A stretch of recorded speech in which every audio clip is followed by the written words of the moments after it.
Praise lord. ఘోర పాపినైన నేను తండ్రి, పాప ఊబిలో పడియుండిన లేవనెత్తుదము, శుద్ధి చేయుము, పొందనిమ్ము నీ ప్రేమను. ఈ భూమిలో రాజు నీవే, నా హృదయలో శాంతి నీవే.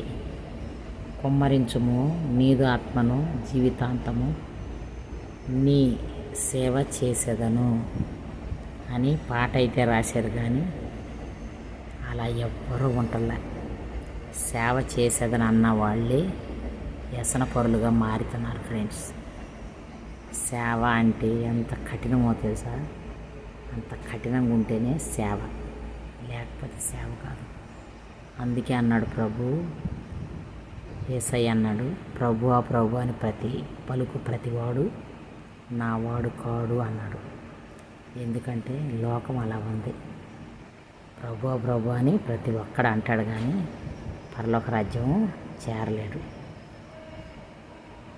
అంటే విస్తారం అవుతారంట భక్తులు. ఆయన రాజ్యానికి చెప్పువారు ఎక్కువ అవుతారు, వినువారు తక్కువ అవుతారని చెప్పాడు. అలాగే వస్తూనే ఉన్నారు.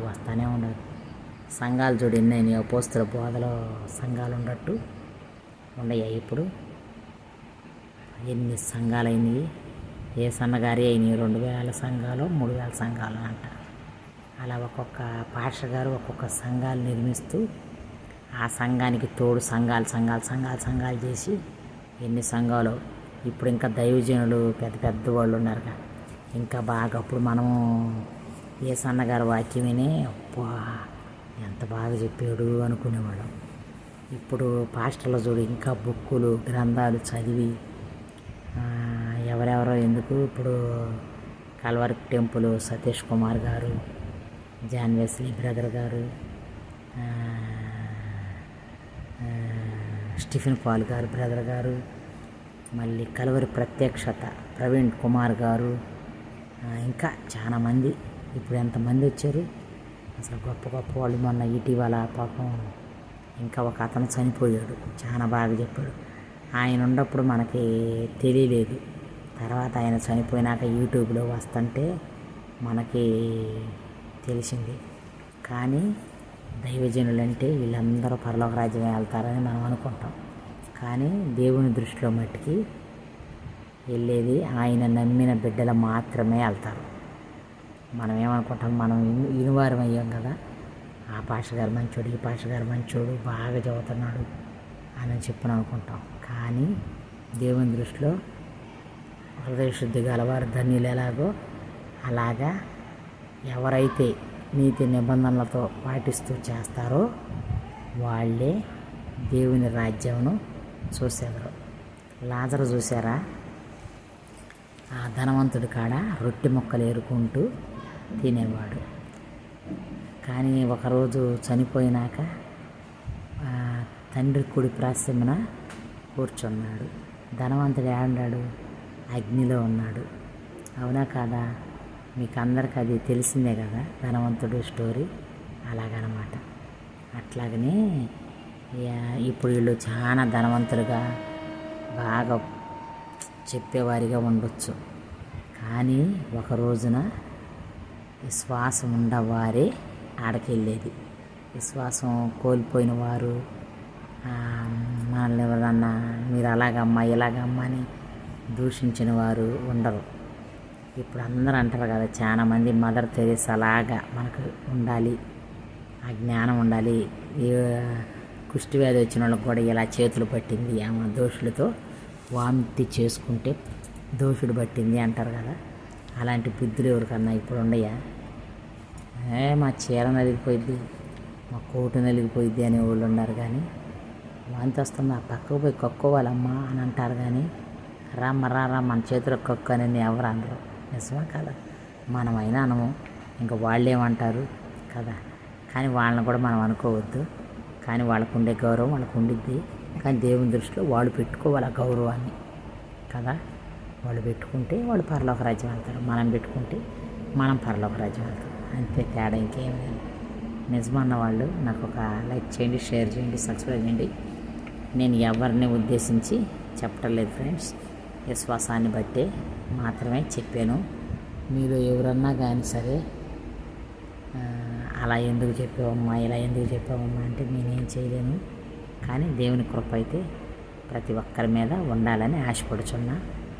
మళ్ళీ దేవుని ప్రేమ కూడా అందరి మీద ఉండాలని ఆశపడుచున్నా.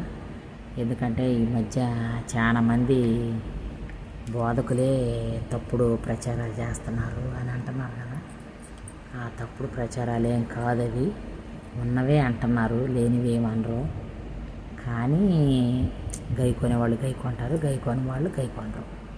కొంతమంది మేము మా గురించి అన్నారు అనుకుంటారు, కానీ అది వాళ్ళ నోటి ద్వారా బయలుపరిచి వస్తే అవి మనకి సూటిగా తగిలితే చెప్పలేము. ఎందుకంటే చిన్నప్పుడు నేను కూడా చర్చికి వెళ్ళి వాక్యం వినేటప్పుడు మా అమ్మ మా అత్తమ్మ వాళ్ళు తగాదాడుకుంటే పాస్టర్ గారు ఎందుకు ఏమో మరి ఆయన ఉన్నాడు ఆడ, ఆయన స్టోన్పురం నుంచి వస్తాడు, కానీ ఇతరుల మీద దూషణకరమైన క్రియలు పలకరాదు. కొంతమంది చూడండి, ఇలా ఎదురింటి వాళ్ళు కోడీలనే ఊరుకోరు, కుక్కేళ్ళనే ఊరుకోరు, వాళ్ళ ఇంటి మీద వీళ్ళ ఇంటి మీద వాళ్ళనే ఊరుకోరు అని అట్ట వాక్యానుసారంగా చెబుతూ ఉంటే మా అత్తమ్మ గిట్ట తగిలేది, మా అమ్మ గిట్ట ఇలా మా గురించే చెప్పాడు పాస్టర్ గారు వాక్యాన్ని. కానీ ఆయన ఎందుకు చెబుతాడో తెలియదు. కానీ ఆయన మన ఊళ్ళో కూడా లేడు ఆయనకి తేస్తానికి. అప్పుడు పువ్వులు కూడా లేవు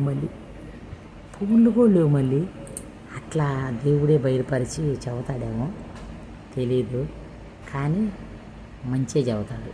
కానీ అదన్నా సరి చేసుకొని తెల్లారు మళ్ళీ ఏందే బాగుండావా, తిన్నారా, వండారా, వంట అయిందా ఎట్టాడు పలకరించుకునేది. మా అమ్మ కూడా పోయి ఏం చిన్నమ్మ వంట అయిందని అట్లా పలకరించుకునేది. అట్లా ఉంటుందన్నమాట. అవి దేవుని క్రియలు, దేవుని కార్యాలు అంటే అట్టుంటాయి, కాదంటలేదు. కానీ ఇప్పుడు బోధకులు ఎట్లున్నారంటే ఒక్కొక్కళ్ళని చూసి ఒక్కొక్కళ్ళు వ్యసనం, పాస్టర్లకే వ్యసనాలు అయిపోయి, తమ్ముడు నువ్వు ఇట్లా చేస్తున్నావు, తమ్ముడు నీకు నిజంగా ఆత్మ వస్తుందా, నువ్వు నిజంగా టచ్ అనగానే పడిపోతున్నారా అని ఒకళ్ళకొకళ్ళు వాళ్ళకు వాళ్ళే అనుకునేటప్పుడు మనకి ఎట్లా అనిపించింది చెప్పండి ఫ్రెండ్స్.